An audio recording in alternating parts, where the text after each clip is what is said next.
For the short-term strategy, we will be focusing on getting 99 Dungeoneering.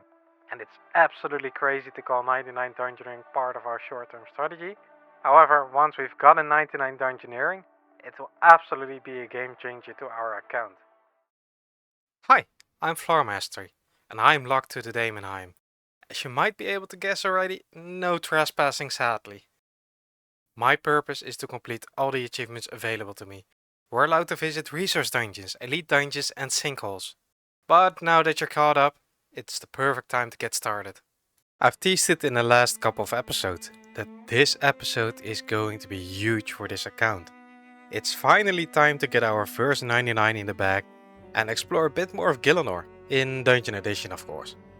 I'm still not sure on how we're getting our 99k cash. Again, it's either between the Kogirian demons or the archaeology trainees.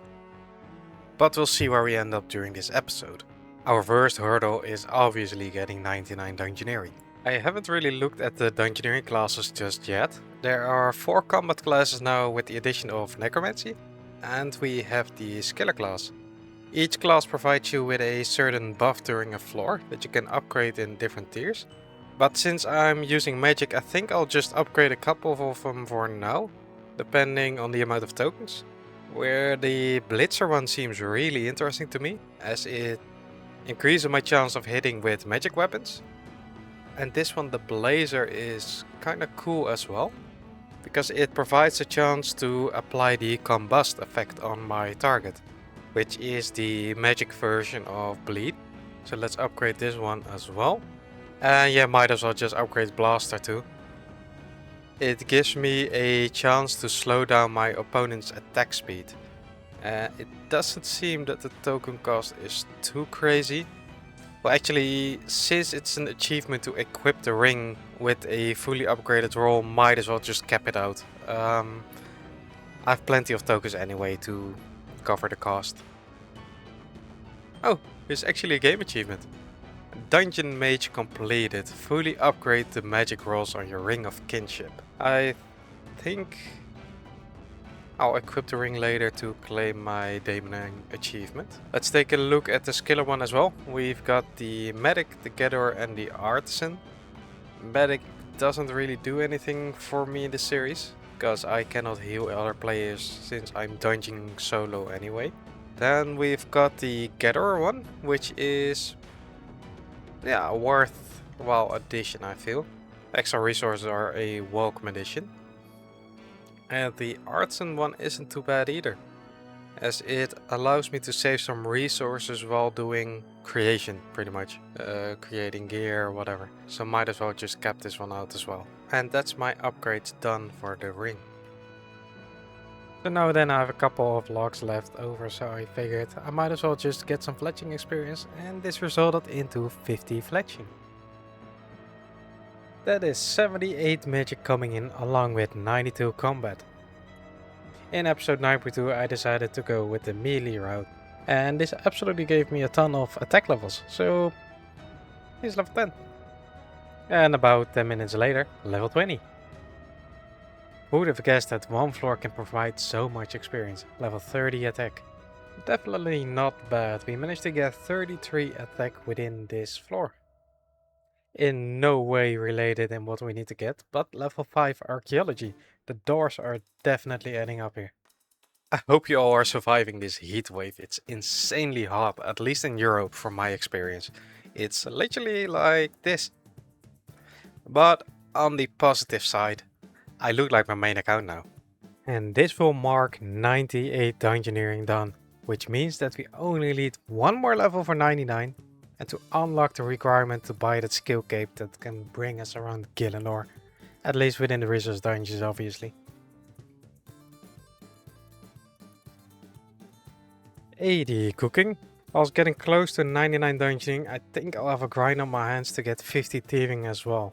It's in no way progressing fast enough to be 50 whenever we've hit 99 Dungeoneering, so pretty much every chest, every door, every puzzle matters now, in order to make the grind smaller whenever we've reached that point. Nice, this room should provide me with 35 agility, which is also one of the slow grinds we have to stay consistent with during this journey. Hold up, Did I just kill a crawling hand there? What? I took one of the IDs of the viewers to store some charms in my storage.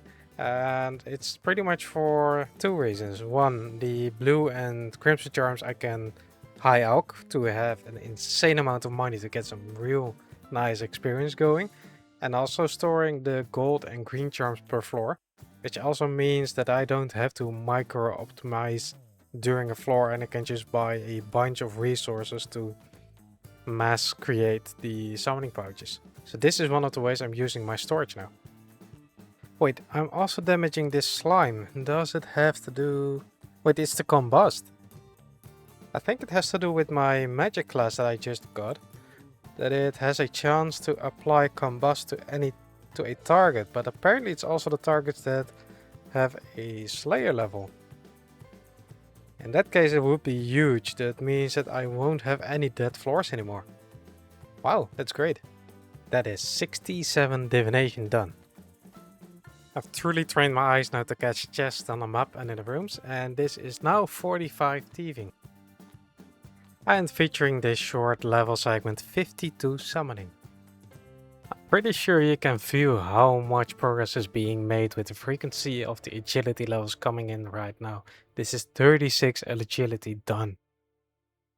The Dungeoneering bar is getting so close and close, is getting so exciting. That is 79 magic and 81 cooking. 2 to 3 months ago. That's where we first spoke of 99 Dungeoneering. Our early game strategy was set. Now many and many hours later, we're here at the edge of reaching 99 Dungeoneering. One of the biggest milestones on our journey. And one of the milestones plenty of players aim to achieve. And we've now officially achieved it on a Dungeoneering locked Ironman. So you see me walking around the Daemonheim for some time, and this was me enjoying 99 Dungeoneering. But this was also me realizing the grind ahead, because reality caught up quite quickly. I'm sitting here at 45 thieving with 0 GP to my name. So what were my options at this point? I went to visit the Elite Dungeons 3 to see if I can get some GP through the starting mobs. So I tested the waters. Sorry for that joke. In the story mode the crabs seemed fine. However, they don't drop coins in story mode. So I went to the normal mode and tested again on those crabs. And well, they hurt a crap ton. Sorry again, I promise you this was the absolute last one.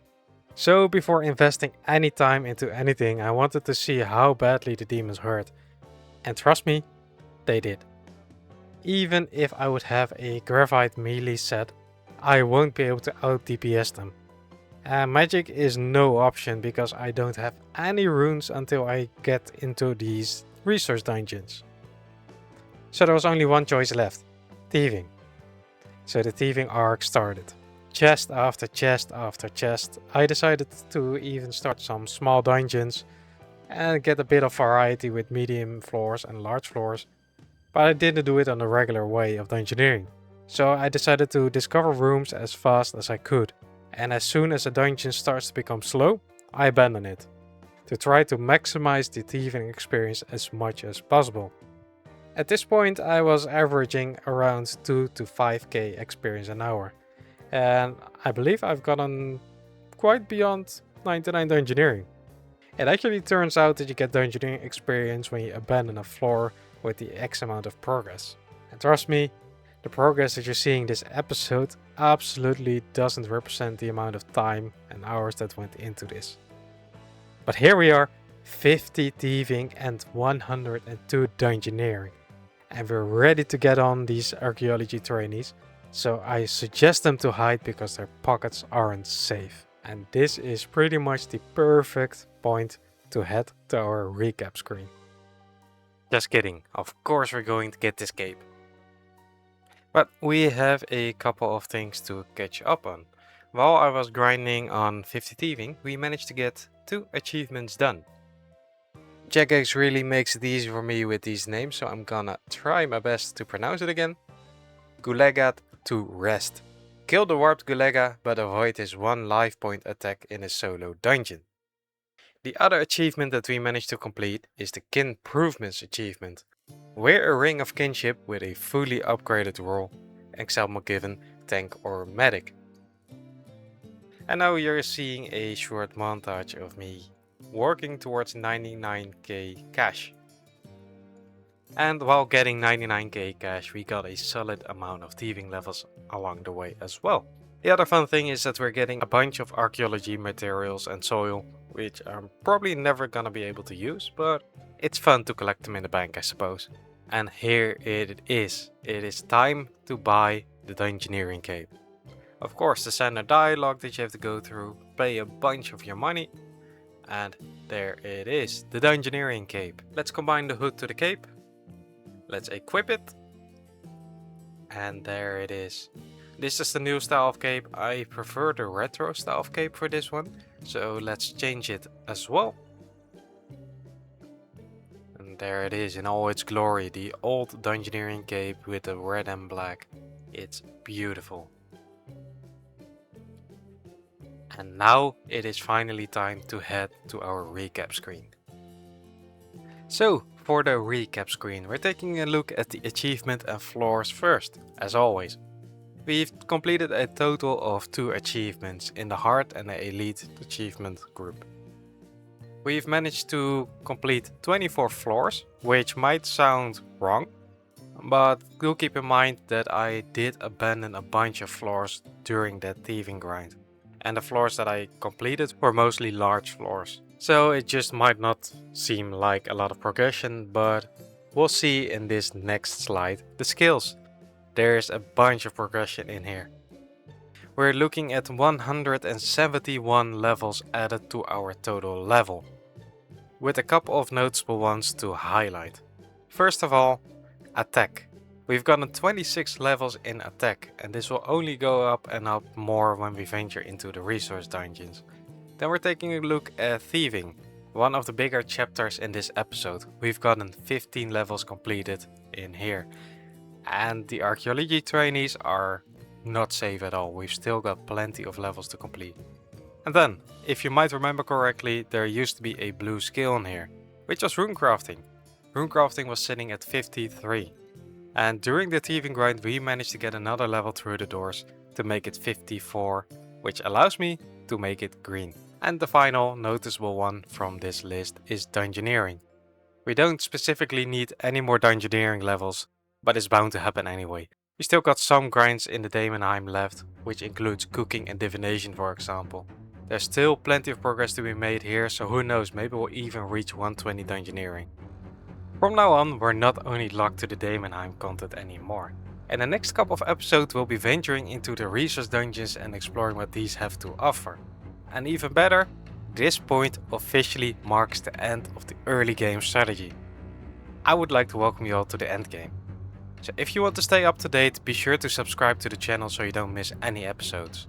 As always, I'd like to thank you all for watching this episode. And if you have any questions, comments or concerns, be sure to leave them in the comment section down below. If you've enjoyed this episode, consider leaving a like as it will massively help this channel. And I will hopefully see you in the next episode where we will venture into the endgame.